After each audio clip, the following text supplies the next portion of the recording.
Chapter 17. Bonacieux at Home. It was the second time the cardinal had mentioned these diamond studs to the king. Louis XIII was struck with this insistence, and began to fancy that this recommendation concealed some mystery. More than once the king had been humiliated by the cardinal, whose police, without having yet attained the perfection of the modern police, were excellent, being better informed than himself, even upon what was going on in his own household. He hoped, then, in a conversation with Anne of Austria, to obtain some information from that conversation, and afterward to come upon his eminence with some secret which the cardinal either knew or did not know, but which, in either case, would raise him infinitely in the eyes of his minister. He went then to the queen, and according to custom accosted her with fresh menaces against those who surrounded her. Anne of Austria lowered her head, allowed the torrent to flow on without replying, hoping that it would cease of itself. But this was not what Louis XIII meant. Louis XIII wanted a discussion from which some light or other might break, convinced as he was that the cardinal had some afterthought, and was preparing for him one of those terrible surprises which his eminence was so skilful in getting up. He arrived at this end by his persistence in accusation. "But," cried Anne of Austria, tired of these vague attacks, "but, sire, you do not tell me all that you have in your heart. What have I done, then? Let me know what crime I have committed. It is impossible that your majesty can make all this ado about a letter written to my brother." The king, attacked in a manner so direct, did not know what to answer, and he thought that this was the moment for expressing the desire which he was not going to have made until the evening before the fete. "Madame," said he with dignity, "there will shortly be a ball at the Hôtel de Ville. I wish, in order to honour our worthy alderman, you should appear in ceremonial costume, and above all, ornamented with the diamond studs which I gave you on your birthday. That is my answer." The answer was terrible. Anne of Austria believed that Louis XIII knew all, and that the cardinal had persuaded him to employ this long dissimulation of 7 or 8 days, which likewise was characteristic. She became excessively pale, leaned her beautiful hand upon a console, which hand appeared then like one of wax, and looking at the king with terror in her eyes, she was unable to reply by a single syllable. "You hear, madame," said the king, who enjoyed the embarrassment to its full extent, but without guessing the cause. "You hear, madame?" "Yes, sire, I hear," stammered the queen. "You will appear at this ball?" "Yes." "With those studs?" "Yes." The queen's paleness, if possible, increased. The king perceived it, and enjoyed it with that cold cruelty which was one of the worst sides of his character. "Then that is agreed," said the king, "and that is all I had to say to you." "But on what day will this ball take place?" asked Anne of Austria. Louis XIII felt instinctively that he ought not to reply to this question, the queen having put it in an almost dying voice. "Oh, very shortly, madame," said he, "but I do not precisely recollect the date of the day. I will ask the cardinal." "It was the cardinal, then, who informed you of this fete?" "Yes, madame," replied the astonished king. "But why do you ask that?" "It was he who told you to invite me to appear with these studs." "That is to say, madame." "It was he, sire, it was he." "Well, and what does it signify whether it was he or I? Is there any crime in this request?" "No, sire." "Then you will appear?" "Yes, sire." "That is well," said the king, retiring. "That is well, I count upon it." The queen made a curtsy, less from etiquette than because her knees were sinking under her. The king went away enchanted.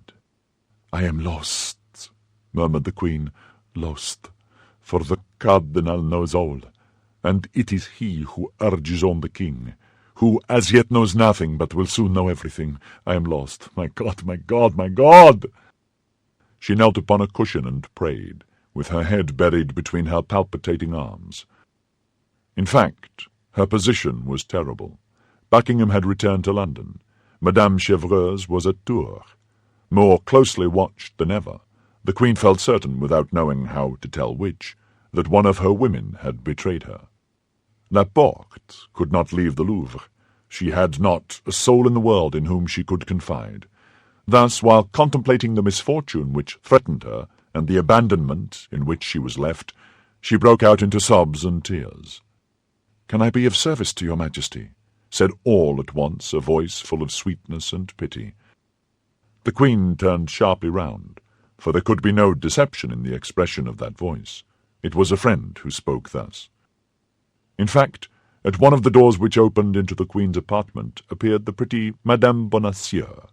She had been engaged in arranging the dresses and linen in a closet when the King entered. She could not get out, and had heard all. The Queen uttered a piercing cry at finding herself surprised, for in her trouble she did not at first recognize the young woman who had been given to her by Laporte. "Oh, fear nothing, madame," said the young woman, clasping her hands and weeping herself at the Queen's sorrows. "I am your Majesty's body and soul, and however far I may be from you, however inferior may be my position, I believe I have discovered a means of extricating your Majesty from your trouble." "You? Oh, heaven, you!" cried the Queen. "But look me in the face. I am betrayed on all sides. Can I trust in you?"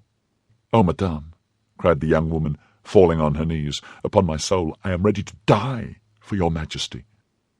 This expression sprang from the very bottom of the heart, and like the first, there was no mistaking it. "Yes," continued Madame Bonacieux, "yes, there are traitors here. But by the holy name of the Virgin, I swear that no one is more devoted to your Majesty than I am. Those studs which the King speaks of, you gave them to the Duke of Buckingham, did you not? Those studs were enclosed in a little rosewood box, which he held under his arm. Am I deceived? Is it not so, madame?" "Oh, my God, murmured the Queen, whose teeth chattered with fright.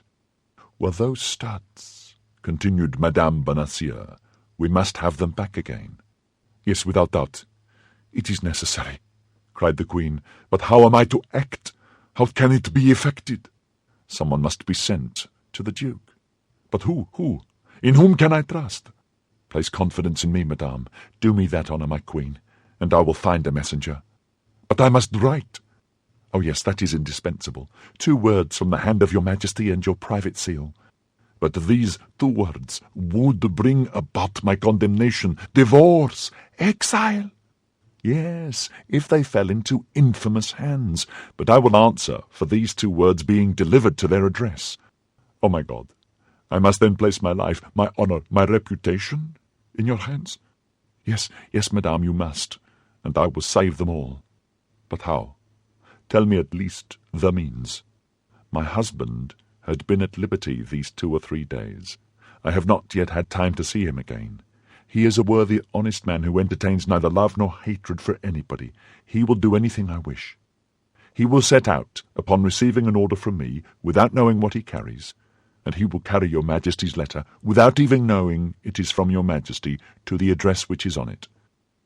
The Queen took the 2 hands of the young woman with a burst of emotion, gazed at her as if to read her very heart, and seeing nothing but sincerity in her beautiful eyes, embraced her tenderly. "Do that," cried she, "and you will have saved my life. You will have saved my honour. Do not exaggerate the service I have the happiness to render your Majesty. I have nothing to save for your Majesty. You are only the victim of perfidious plots." That is true, my child," said the Queen. "You are right. Give me then that letter, madame. Time presses." The Queen ran to a little table on which were ink, paper, and pens. She wrote 2 lines, sealed the letter with her private seal, and gave it to Madame Bonacieux. "And now," said the Queen, "we are forgetting one very necessary thing." "What is that, madame?" "Money." Madame Bonacieux blushed. "Yes, that is true," said she, "and I will confess to your Majesty that your husband has none. Is that what you would say? He has some, but he is very avaricious. That is his fault. Nevertheless, let not your Majesty be uneasy. We will find means." "And I have none either," said the Queen. Those who have read the memoirs of Madame de Motteville will not be astonished at this reply. "But wait a minute." Anne of Austria ran to her jewel case. "Here," she said, "here is a ring of great value, as I have been assured. It came from my brother, the King of Spain. It is mine, and I am at liberty to dispose of it. Take this ring, raise money with it, and let your husband set out. In an hour you shall be obeyed." "You see the address," said the Queen, speaking so low that Madame Bonacieux could hardly hear what she said. "To my Lord Duke of Buckingham, London. The letter shall be given to himself." "Generous girl!" cried Anne of Austria. Madame Bonacieux kissed the hands of the Queen, concealed the paper in the bosom of her dress, and disappeared with the lightness of a bird. 10 minutes afterward she was at home. As she told the Queen, she had not seen her husband since his liberation. She was ignorant of the change that had taken place in him with respect to the cardinal, a change which had since been strengthened by 2 or 3 visits from the Comte de Rochefort, who had become the best friend of Bonacieux, and had persuaded him, without much trouble, was putting his house in order, the furniture of which he had found mostly broken, and his closets nearly empty, justice not being one of the 3 things which King Solomon names as leaving no traces of their passage. As to the servant, she had run away at the moment of her master's arrest. Terror had had such an effect upon the poor girl that she had never ceased walking from Paris till she reached Burgundy, her native place. The worthy mercer had, immediately upon re-entering his house, informed his wife of his happy return, and his wife had replied by congratulating him, and telling him that the first moment she could steal from her duties should be devoted to paying him a visit. The first moment had been delayed 5 days, which, under any other circumstances, might have appeared rather long to Monsieur Bonacieux, but he had, in the visit he had made to the cardinal, and in the visits Rochefort had made him, ample subjects for reflection, and, as everybody knows, nothing makes time pass more quickly than reflection. This was the more so because Bonacieux's reflections were all rose-coloured. Rochefort called him his friend, his dear Bonacieux, and never ceased telling him that the cardinal had a great respect for him. The mercer fancied himself already on the high road to honours and fortune. On her side, Madame Bonacieux had also reflected, but it must be admitted, upon something widely different from ambition. In spite of herself, her thoughts constantly reverted to that handsome young man who was so brave, and appeared to be so much in love. Married at 18 to Monsieur Bonacieux, having always lived among her husband's friends, people little capable of inspiring any sentiment whatever in a young woman whose heart was above her position, Madame Bonacieux had remained insensible to vulgar seductions, but at this period the title of gentleman had great influence with the citizen class, and D'Artagnan was a gentleman. Besides, he wore the uniform of the Guards, which next to that of the Musketeers was most admired by the ladies. He was, we repeat, handsome, young, and bold. He spoke of love like a man who did love, and was anxious to be loved in return. There was certainly enough in all this to turn a head only 23 years old, and Madame Bonacieux had just attained that happy period of life. The couple then, although they had not seen each other for 8 days, and during that time serious events had taken place in which both were concerned, accosted each other with a degree of preoccupation.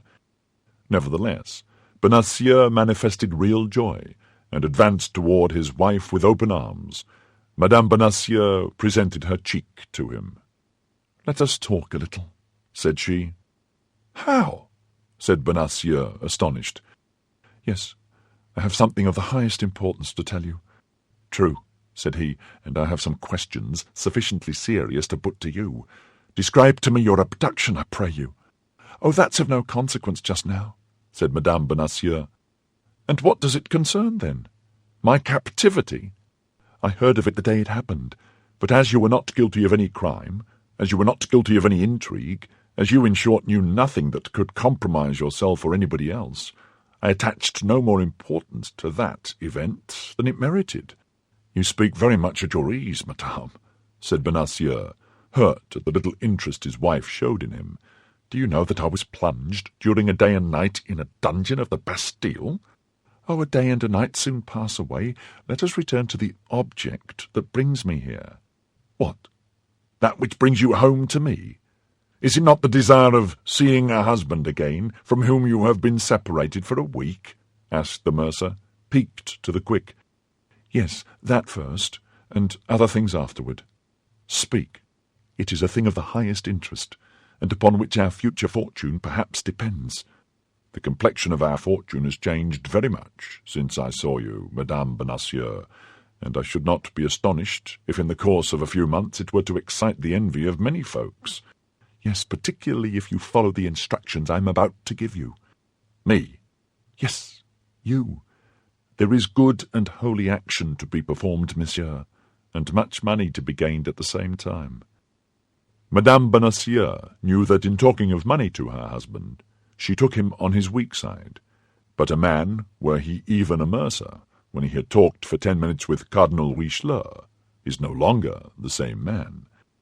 "Much money to be gained," said Bonacieux, protruding his lip. "Yes, much." "About how much?" 1,000 pistoles, perhaps." "What you demand of me is serious, then?" "It is indeed." "What must be done?" "You must go away immediately. I will give you a paper which you must not part with on any account, and which you will deliver into the proper hands." "And whither am I to go?" "To London." "I go to London? Go to, you jest. I have no business in London." "But others wish that you should go there." "But who are those others?"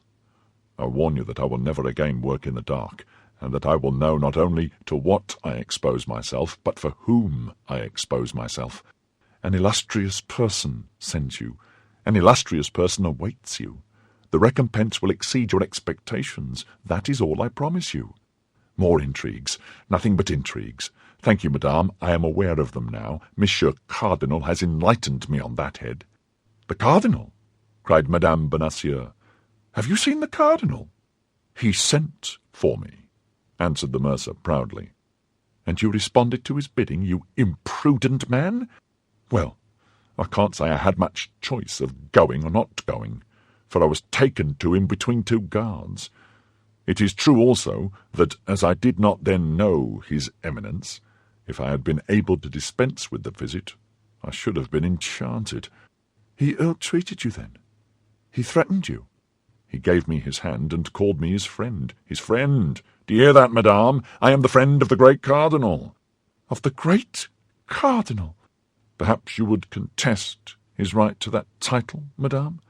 "I would contest nothing, but I tell you that the favour of a minister is ephemeral, and that a man must be mad to attach himself to a minister. There are powers above his which do not depend upon a man or the issue of an event. It is to these powers we should rally. I am sorry for it, madame, but I acknowledge not her power, but that of the great man whom I have the honour to serve." "You serve the Cardinal?"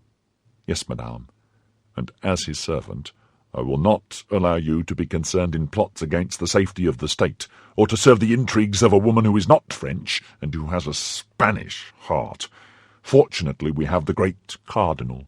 His vigilant eye watches over and penetrates to the bottom of the heart." Bonacieux was repeating word for word a sentence which he had heard from the Comte de Rochefort, but the poor wife, who had reckoned on her husband, and who, in that hope, had answered for him to the Queen, did not tremble the less, both at the danger into which she had nearly cast herself, and at the helpless state to which she was reduced.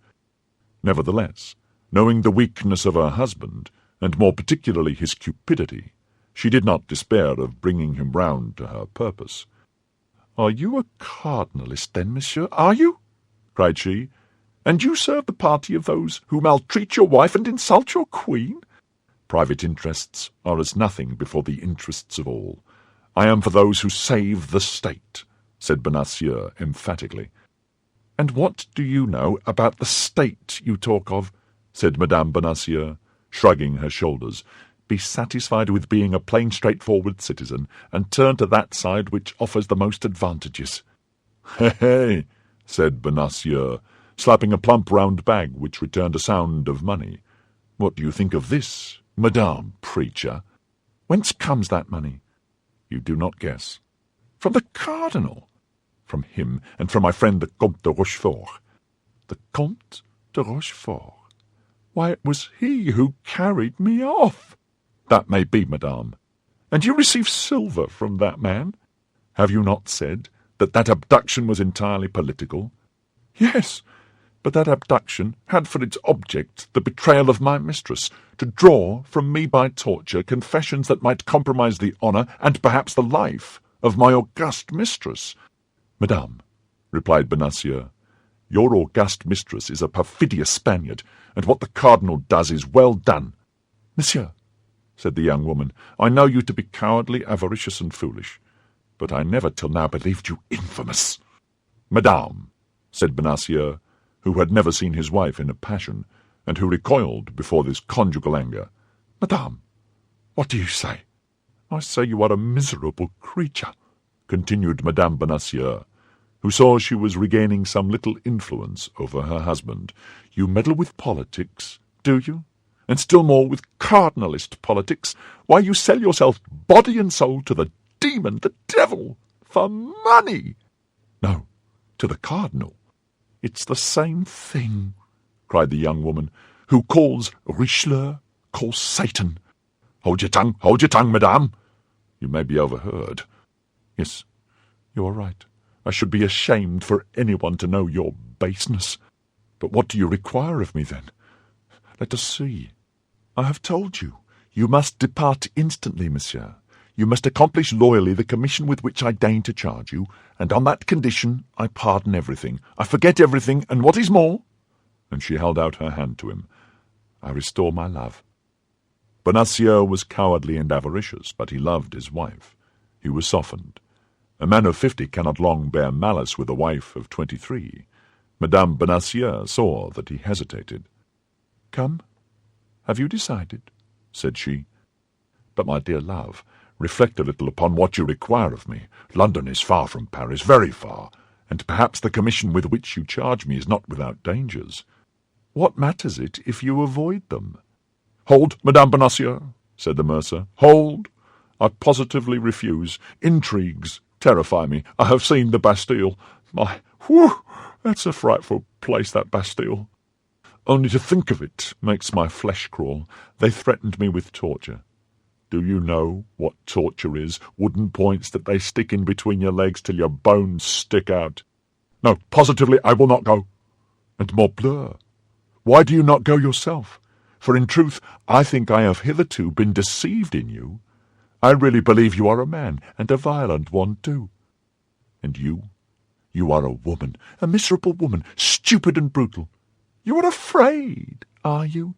Well, if you do not go this very instant, I will have you arrested by the Queen's orders, and I will have you placed in the Bastille, which you dread so much."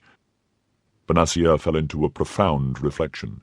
He weighed the two angers in his brain, that of the cardinal and that of the Queen. That of the cardinal predominated enormously. "Have me arrested on the part of the Queen," said he, "and I will appeal to his Eminence." At once Madame Bonacieux saw that she had gone too far, and she was terrified at having communicated so much. She for a moment contemplated with fright that stupid countenance, impressed with the invincible resolution of a fool that is overcome by fear. "Well, be it so," said she. "Perhaps, when all is considered, you are right. In the long run, a man knows more about politics than a woman, particularly such as, like you, Monsieur Bonacieux, have conversed with the cardinal. And yet it is very hard," added she, "that a man upon whose affection I thought I might depend treats me thus unkindly and will not comply with any of my fancies." "That is because your fancies go too far," replied the triumphant Bonacieux, "and I mistrust them." "Well, I will give it up then," said the young woman, sighing. "It is as well as it is. Say no more about it." "At least you should tell me what I should have to do in London," replied Bonacieux, who remembered a little too late that Rochefort had desired him to endeavour to obtain his wife's secrets. "It is of no use for you to know anything about it," said the young woman, whom an instinctive mistrust now impelled to draw back. It was about one of those purchases that interest women, a purchase by which much might have been gained. But the more the young woman excused herself, the more important Bonacieux thought the secret which she declined to confide to him. He resolved then to hasten immediately to the residence of the Comte de Rochefort, and tell him that the Queen was seeking for a messenger to send to London. "Pardon me for quitting you, my dear Madame Bonacieux," said he, "but not knowing you would come to see me, I had made an engagement with a friend. I shall soon return. And if you will wait only a few minutes for me, as soon as I have concluded my business with that friend, as it is growing late, I will come back and reconduct you to the Louvre." "Thank you, monsieur. You are not brave enough to be of any use to me whatever," replied Madame Bonacieux. "I shall return very safely to the Louvre, all alone." "As you please, Madame Bonacieux," said the ex-mercer. "Shall I see you again soon?" "Next week I hope my duties will afford me a little liberty, and I will take advantage of it to come and put things in order here, as they must necessarily be much deranged." "Very well. I shall expect you. You are not angry with me?" "Not the least in the world." "Till then, then." "Till then." Bonacieux kissed his wife's hand, and set off at a quick pace. "Well," said Madame Bonacieux, when her husband had shut the street door and she found herself alone, "that imbecile lacked but one thing to become a cardinalist. And I, who have answered for him to the Queen, I who have promised my poor mistress. Oh, my God, she will take me for one of those wretches with whom the palace swarms, and who are placed about her as spies. Ah, Monsieur Bonacieux, I never did love you much, but now it is worse than ever. I hate you, and on my word you shall pay for this." At the moment she spoke these words, a rap on the ceiling made her raise her head, and a voice which reached her through the ceiling cried, "Dear Madame Bonacieux, open for me the little door on the alley, and I will come down to you."